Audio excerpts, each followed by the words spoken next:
Mesdames, Messieurs, bonsoir. Bienvenue aux 20h de ce 29 décembre 2020 sur Reflet d'Afrique Télévision. Au sommaire de ce journal, le Premier ministre Joseph Dion-Ngouté a procédé ce jour à l'inauguration de l'immeuble siège de l'Institut national de la statistique au quartier du Lac à Yaoundé, capitale politique du Cameroun. Construit sur une superficie totale de 4000 mètres carrés, la construction de ce joyau architectural a coûté 12 milliards de francs CFA à l'État du Cameroun. Et au Mali, suite à l'explosion d'un engin improvisé, 3 soldats français en mission dans la région d'Ombori au sud du Mali ont été tués à bord de leur véhicule. Ces 3 hommes âgés de 21, 23 et 28 ans qui officiaient en tant que pilotes de véhicules blindés légers, tireurs anti-chars et adjoints chefs de patrouille étaient déployés pour la première fois au Sahel depuis mi-novembre. Voilà pour les titres, les développements dans un instant.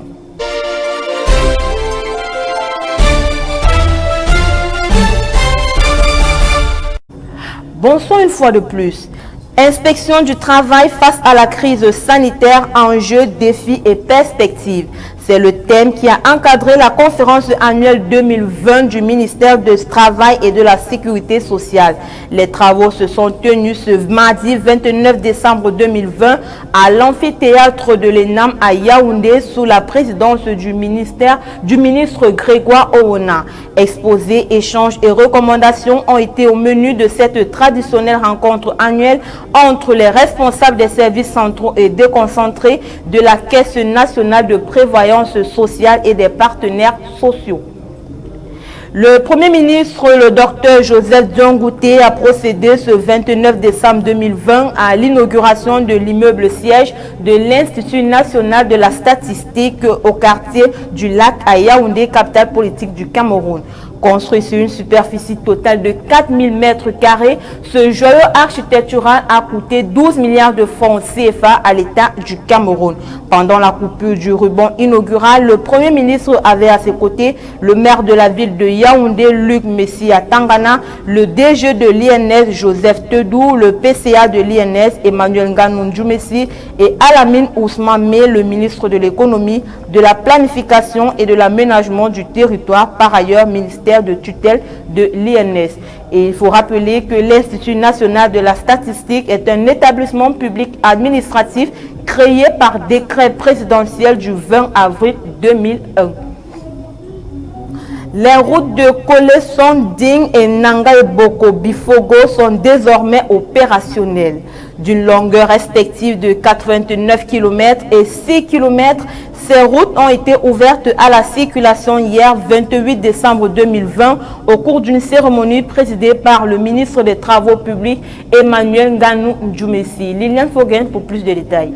La réalisation de la route reliant Kolesson et Ding et la bretelle Nanga et Boko Bifoga sur la nationale numéro 1. Des infrastructures routières qui viennent ainsi agrandir le patrimoine routier national et soulager les populations victimes de l'enclavement. Il s'agit en effet du projet d'aménagement du corridor Obala-Batiengambouam, long de 275 km sur la nationale numéro 1. Cependant, le ministre des Travaux publics, après la coupure du ruban symbolique marquant la mise en service définitive des 2 ouvrages hier lundi, a parcouru les linéaires avec sa suite pour apprécier la qualité du travail effectué. Ce projet vise entre autres l'amélioration du niveau de service de cette liaison entre les régions du centre et de l'Est en rendant possible la connectivité entre les départements de la Léké, de la Haute-Sanaga dans la région du centre, du Lom-Ndjerem dans la région de l'Est. Sur le plan économique, l'aménagement de cette route permettra d'accroître les échanges entre les régions du centre, de l'Est et des régions de l'Adamawa, du Nord et de l'extrême Nord, reconnus pour leur fort potentiel agricole. Un travail apprécié à sa juste valeur par le ministre Emmanuel Nganou Djoumessi, mais aussi par les principaux bénéficiaires que sont les populations environnantes,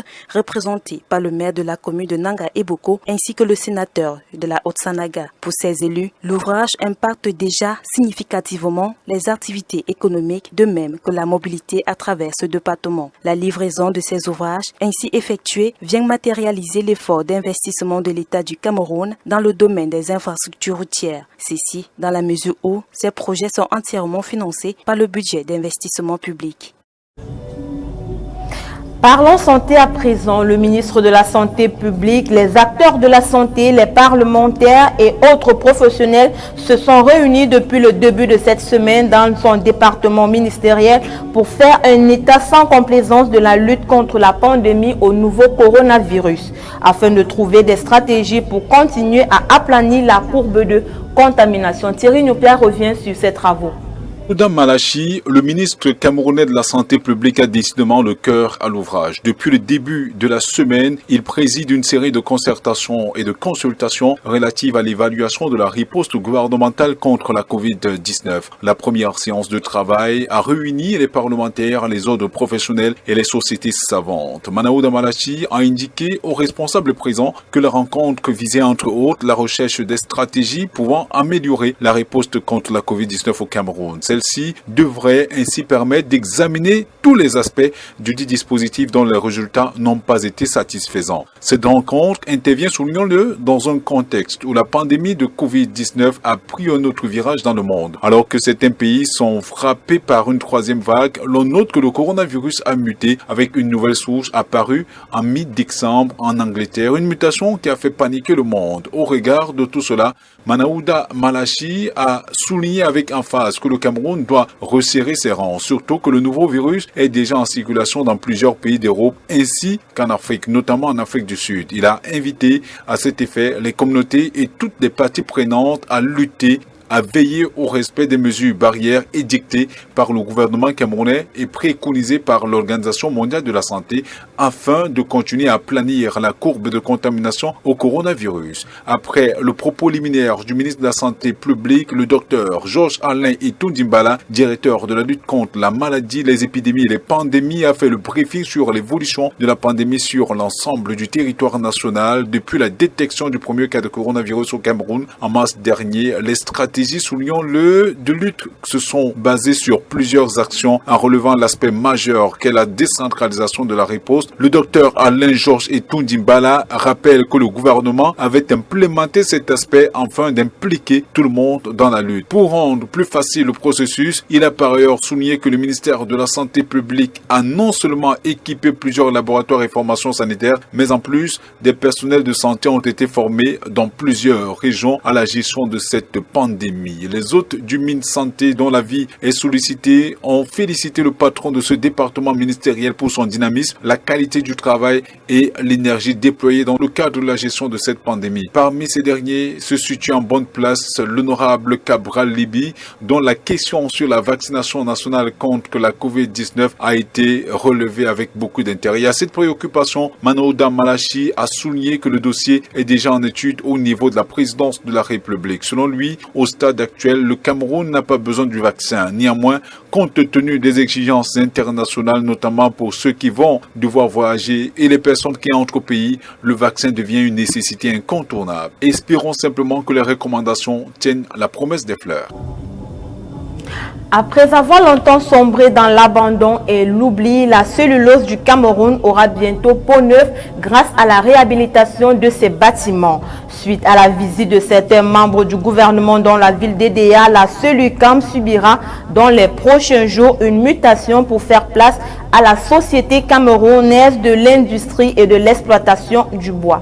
Leslie Femba, reportage.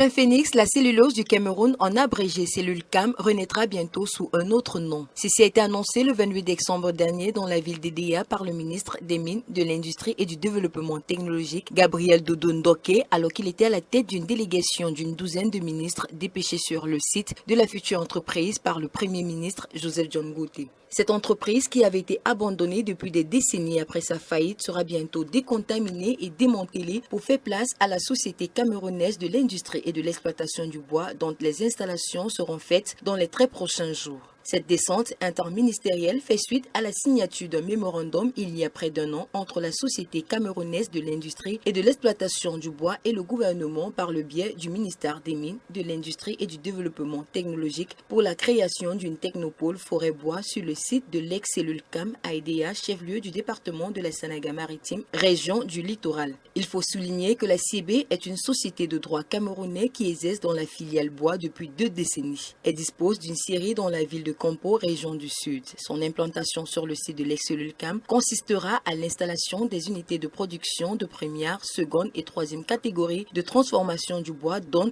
85% des produits seront destinés au marché international et 15% au marché local. La capacité de production projetée est de 60 000 mètres cubes de grumes par an. La première phase du projet, qui va de 2020 à 2022, consistera en la mise en place d'une série industrielle avec une unité connexe d'un centre technique de bois et d'une menuiserie industrielle. La deuxième phase, quant à elle, ira de 2022 à 2027. La CIB se verra dotée d'une centrale à biomasse pour la production des unités énergétiques. Et pour la troisième phase, qui ira de 2027 à 2030, elle se verra dédiée à la réactivation de l'unité à pâte de papier comme au bon vieux temps de la cellule CAM. Selon certaines sources, le projet va générer 2500 emplois directs et 6000 indirects. D'après les promoteurs de la CIB, les travaux qui devaient démarrer en septembre dernier ont connu un retard à cause des contingences liées notamment à la Covid-19. Ils ont par ailleurs promis un démarrage imminent des activités dans les prochains.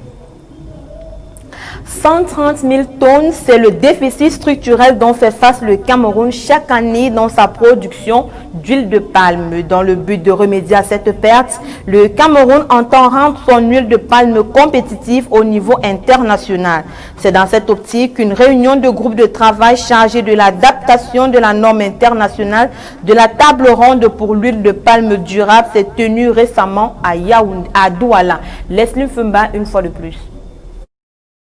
C'est dans le but de s'arrimer aux normes internationales que le Cameroun veut certifier sa production d'huile de palme. Dans un premier temps, il faudra tout d'abord s'assurer de l'adaptation des principes et critères de la norme internationale de la table ronde pour l'huile de palme durable au contexte local. C'est dans cet état d'esprit que s'est récemment tenue à Douala une réunion du groupe de travail chargé de l'adaptation de cette norme internationale au pays. Selon la publication du quotidien Cameroun Tribune, paru le 28 décembre dernier, l'engagement du gouvernement pour la production durable d'huile de palme s'est matérialisé depuis 2013 avec l'élaboration d'une stratégie nationale dans ce sens. C'est ainsi qu'avec les ambitions du gouvernement et la volonté des principaux producteurs de se faire certifier par la norme internationale de la table ronde pour l'huile de palme durable, il devient impératif pour le Cameroun de s'assurer que les principes et critères de cette norme de certification soient adaptés au contexte local. Pour Ludovic Miaro, responsable du programme de croissance verte au Fonds mondial pour la nature, la norme internationale de la table ronde pour l'huile de palme durable permet d'accompagner les gouvernements et les producteurs dans une approche beaucoup plus durable de développement de la filière palmier à huile. Cette norme étant internationale, il se trouve que certains principes et critères qui la régissent ne sont pas adaptés au contexte du pays. Il est par conséquent important de contextualiser cette norme par rapport aux conditions socio-économiques et écologiques du Cameroun. Au terme de la réunion de Douala, les principaux responsables de ce processus conduit par la société civile avec l'onction des pouvoirs publics ont été sélectionnés pour mener à bien ce projet. Rappelez que c'est sur une superficie de 120 000 hectares que les agro-industries du secteur de ce précieux liquide, tant prisé par les producteurs de savonnerie et de produits de beauté, est cultivé. Selon les pointages du ministère de l'Agriculture, l'offre locale d'huile de palme est passée de 343 000 tonnes en 2014 à 413 000 tonnes en 2018. Et la projection pour cette année 2020 était de 450 000 tonnes. Et le Cameroun fait face à un déficit structurel dans la production d'huile de palme d'ordre de 130 000 tonnes chaque année. Dans le Septentrion, l'Amicale pour la solidarité et le développement promeut l'éducation dans les établissements scolaires. Plus de 500 tables bancs ont été remis le 26 décembre dernier à l'esplanade de la commune de Marois 3e par l'Association solidaire de développement. Une cérémonie qui a été présidée par le représentant du préfet du Diamari. Reportage. Dans les régions septentrionales, le secteur de l'éducation est confronté à de nombreuses difficultés. Le manque de salles de classe, le manque de tables bancs constituent entre autres les obstacles pour une meilleure éducation pour les apprenants. Dans les localités du département du Diamari par exemple, il y a des écoles à cycle complet dont les élèves n'ont jamais connu de table banc et dans d'autres, l'effectif pléthorique rime avec le manque de salles de classe. Une situation qui fait l'objet des plaidoyers sur les réseaux sociaux et dont les élites de cette partie du pays réunies autour de l'Amicale pour la solidarité et le développement ont pris à bras le corps depuis quelques années. Ce, à travers la construction et la réhabilitation des salles de classe et la dotation en table banc. Ainsi, le samedi 26 décembre 2020, à l'esplanade de la mairie de Marois 3e, l'ASD a procédé à ce qui est devenu comme un rituel à la remise de 500 tables bancs aux établissements scolaires des communes d'arrondissement de Marois 1, 2 et 3 et d'Argala. C'était en présence des autorités locales du Diamaré et des acteurs du secteur de l'éducation qui ont d'ailleurs salué cette initiative citoyenne. C'est un geste louable.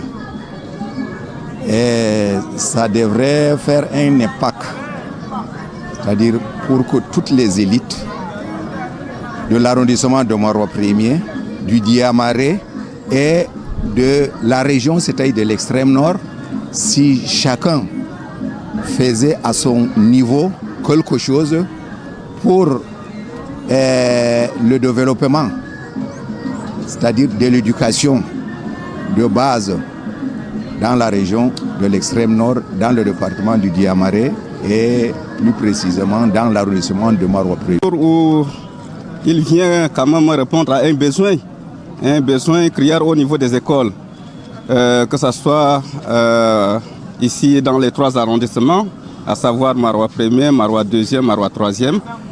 Le besoin est encore très fort dans les autres arrondissements. Et si vous avez bien suivi dans mes propos, j'ai sollicité déjà que cette amicale étende ses actions vers les autres arrondissements où les besoins se font de manière très criarde. Pour Mahamadou Bachirou, président national de l'ASD, leur association entend renforcer l'éducation dans le septentrion. Cette fois-ci, nous sommes revenus avec les tables parce que le problème de l'éducation est prioritaire. L'éducation est la base de notre action. Et nous le savons tous, beaucoup d'écoles fonctionnent dans des conditions un peu compliquées, en ce sens qu'elles manquent de certaines infrastructures, à savoir les tables bancs. Plus que jamais, nous nous sommes décidés de doter ces établissements en matériel qui leur permet de recevoir des cours dans de bonnes conditions, afin que nos enfants puissent avoir le meilleur niveau, compétir sur le plan national au même titre d'égalité. L'ASD donc s'est proposé d'offrir 500 tables bancs aujourd'hui à Marois. Nous offrirons encore 500 autres à Gashiga et 500 autres à Ngaoundéré dans les prochains jours. Donc, les écoles primaires sont nos priorités. L'éducation de la jeunesse est notre priorité. Il faut rappeler que la cérémonie de remise qui a eu pour cadre l'esplanade de la mairie de Marois 3e a connu de diverses prestations artistiques qui ont coloré la cérémonie. Après Yaoundé, le 27 décembre dernier, la mascotte du Chant Tara a fait escale ce jour à Douala dans la région du littoral. Elle terminera son périple demain mercredi 30 décembre 2020 à Limbe Boya dans la région du sud-ouest Cameroun.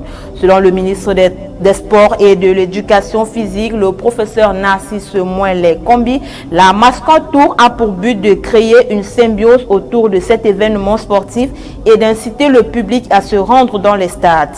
On rappelle, le chant est une compétition réservée aux joueurs évoluant dans le championnat local. La compétition initialement prévue du 4 au 25 avril 2020 a été reportée pour le 16 janvier 2021. Suite à l'explosion d'un engin improvisé, 3 soldats français en mission dans la région d'Ombori au sud du Mali ont été tués à bord de leur véhicule. Ces 3 hommes âgés de 21, 23 et 28 ans qui officiaient en tant que pilotes de véhicules blindés légers, tireurs anti-chars et adjoints chefs de patrouille étaient déployés pour la première fois au Sahel depuis mi-novembre. En dépit de l'intervention de l'équipe médicale présente dans le convoi et des soins prodigués, les 3 soldats n'ont pas pu être réanimés. Reportage. Les 3 soldats français effectuent une mission d'escorte au Mali près de la frontière du Niger et du Burkina Faso quand a lieu l'explosion. Leur véhicule blindé est touché par un engin explosif improvisé. Malgré l'intervention immédiate de l'équipe médicale présente dans le convoi, Taneri Mori, Quentin Pochet et Dorian Issakagnan ne peuvent être ranimés. Ils étaient déployés pour la première fois au Sahel depuis la mi-novembre, où l'armée française est présente depuis 2013. C'est impératif de poursuivre donc ce combat de longue haleine, même si effectivement il peut sembler que